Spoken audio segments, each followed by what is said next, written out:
নমস্কার বন্ধুরা, জ্ঞানামৃত মোটিভেশনাল চ্যানেলে আপনাদের প্রত্যেককে জানাই সাদর আমন্ত্রণ। এর আগের ভিডিওতে আমরা দেখেছি স্বামীজি কলকাতায় এসেছেন খেতড়ির রাজা অজিত সিংহের সঙ্গে দেখা করার জন্য। এই ভিডিওতে আমরা তার পরবর্তী অংশ দেখতে পাব। ভিডিওটি শেষ পর্যন্ত দেখলে আমরা এটাও জানতে পারবো কেন স্বামীজি মায়ের পাদস্পর্শ করতে বারণ করতেন। তাছাড়া এই ভিডিওতে উল্লেখ আছে আমেরিকা থেকে আসার পর শ্রী শ্রী মায়ের সাথে স্বামীজির প্রথম সাক্ষাতের সেই ঐতিহাসিক মুহূর্ত। আশা করছি ভিডিওটা আপনাদের ভালো লাগবে। যদি ভালো লেগে থাকে তাহলে অবশ্যই সকলকে শেয়ার করে শোনার সুযোগ করে দেবেন, লাইক করবেন, কমেন্ট করে আপনাদের মতামত আমাকে জানাবেন। আপনাদের মতামত আমাকে নিত্য নতুন ভিডিও বানাতে উৎসাহী করবে। চ্যানেলটিকে সাবস্ক্রাইব করে আমাদের পাশে থাকবেন। তাহলে চলুন আর দেরি না করে আমরা ভিডিওটা শুরু করি। খেতড়ির রাজা আরও কয়েকজন দেশীয় রাজার সঙ্গে কলকাতায় এসেছিলেন। সকলেই রানী ভিক্টোরিয়ার রাজত্বকালের হীরক জয়ন্তী উপলক্ষে আমন্ত্রিত হয়ে লন্ডনে যাচ্ছেন। মহারাজার একান্ত ইচ্ছা ছিল স্বামীজি তার সঙ্গী হবেন। সমুদ্র যাত্রাকালে বাধ্যতামূলক বিশ্রামে স্বামীজির স্বাস্থ্যেরও উন্নতি ঘটবে, তাই তিনি স্বামীজিকে কলকাতায় আসতে আহ্বান করেছিলেন, যাতে যাত্রার পূর্বে প্রয়োজন মতো ডাক্তারের পরামর্শ নেওয়া যেতে পারে। সেই অনুযায়ী স্বামীজি দার্জিলিং থেকে কলকাতায় এলেন।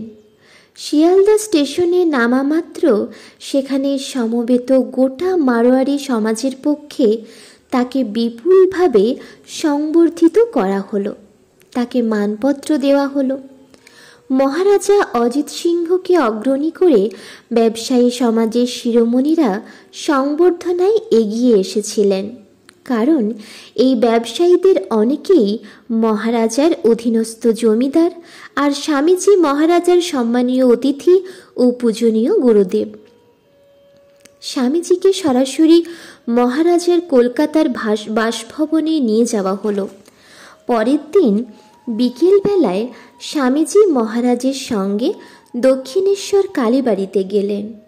সেখান থেকে ফেরার পথে তারা আলমবাজার মঠে নামলেন শ্রীরামকৃষ্ণের সন্ধ্যা আরতি দেখবার জন্য।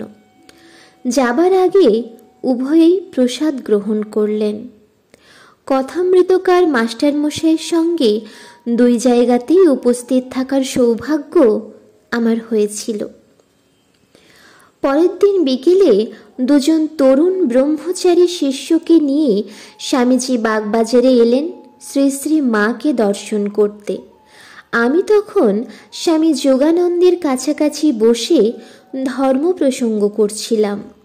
স্বামীজির আসার সংবাদ শুনেই যোগানন্দ স্বামী তাকে অভ্যর্থনা করতে দ্রুত এগিয়ে গেলেন। কুশল বিনিময়ের পর স্বামীজি যোগানন্দ স্বামীকে জিজ্ঞাসা করলেন, মা এবং তার সঙ্গিনীরা ভালো আছেন তো?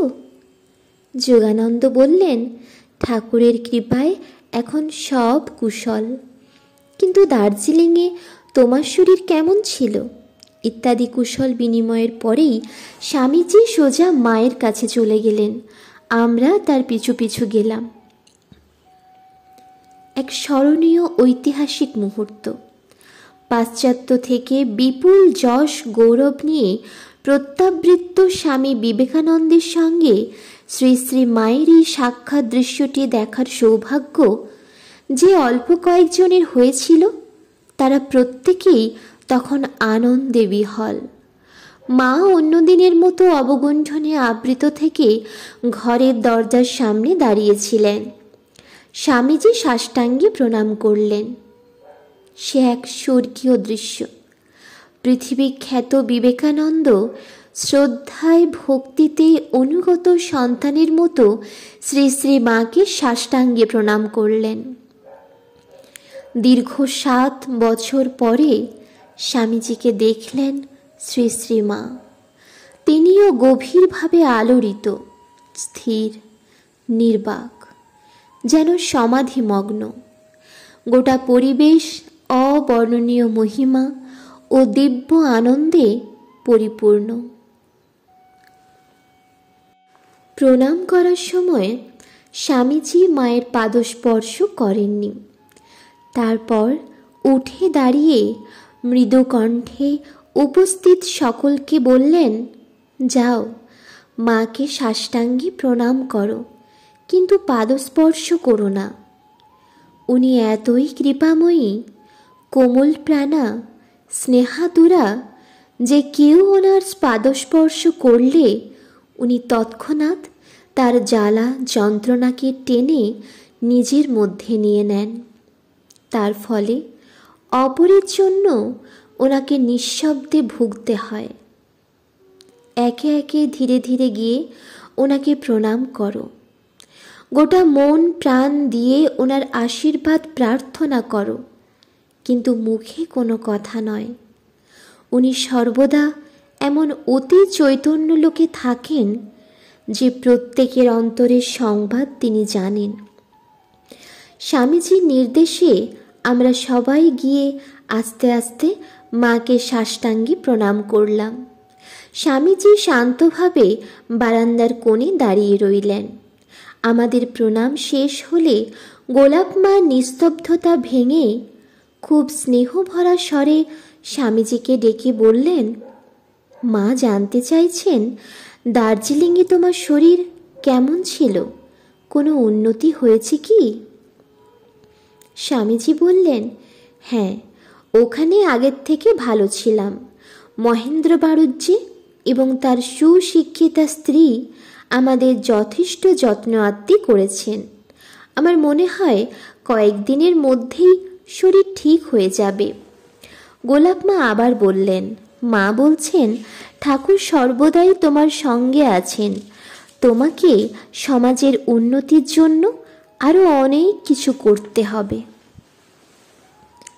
স্বামীজি বললেন, মা, আমি পরিষ্কার দেখছি, মনে প্রাণে অনুভব করছি যে আমি ঠাকুরের হাতের যন্ত্র ছাড়া আর কিছুই নই। মাঝে মাঝে অবাক হয়ে ভাবি, কি করে এইসব ব্যাপার সম্ভব হচ্ছে? কি করে পাশ্চাত্যের স্ত্রী পুরুষে ঠাকুরের বাণী প্রচারে নিজেদের জীবন উৎসর্গ করতে স্বেচ্ছায় এগিয়ে আসছে? মা, আপনার আশীর্বাদ নিয়ে আমি আমেরিকা গিয়েছিলাম।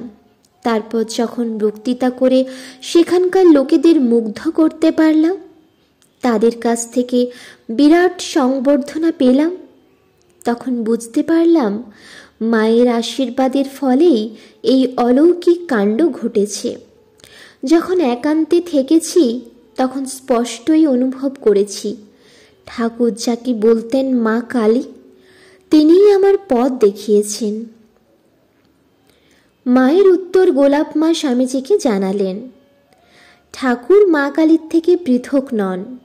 ঠাকুরই এই বিরাট জিনিসগুলি তোমাকে দিয়ে করিয়েছেন। তুমি তার নির্বাচিত শিষ্য এবং সন্তান। তোমার প্রতি তার অসীম ভালোবাসা।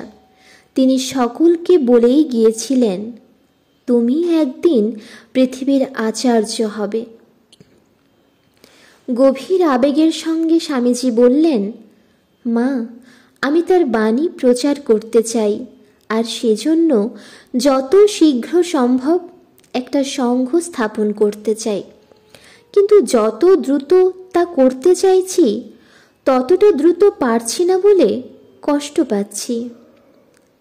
মা এবার নিজেই কোমল স্নেহাদ্র কণ্ঠে বললেন, চিন্তা করো না, তুমি যা করেছ আর যা করবে সবই চিরকালের জিনিস। এই কাজের জন্যই তুমি এসেছ। হাজার হাজার মানুষ তোমাকে পৃথিবীর সেরা আচার্য বলে গ্রহণ করবে। স্থির যেন, ঠাকুর শীঘ্রই তোমার ইচ্ছা পূরণ করবেন। দেখবে অল্প দিনের মধ্যে তোমার ভাব কার্যকরী হচ্ছে। প্রার্থনার সুরে স্বামীজি বললেন, মা, আশীর্বাদ করুন, আমার কাজের পরিকল্পনা যেন শীঘ্র রূপায়িত হচ্ছে দেখতে পাই। 2-1 দিনের মধ্যে দার্জিলিংয়ে ফিরে যাচ্ছি। কলকাতায় এসেছিলাম খেতুড়ির মহারাজের অনুরোধে। এই কথা কটি বলে স্বামীজি আবার মাকে সাষ্টাঙ্গে প্রণাম করে বিদায় নিলেন।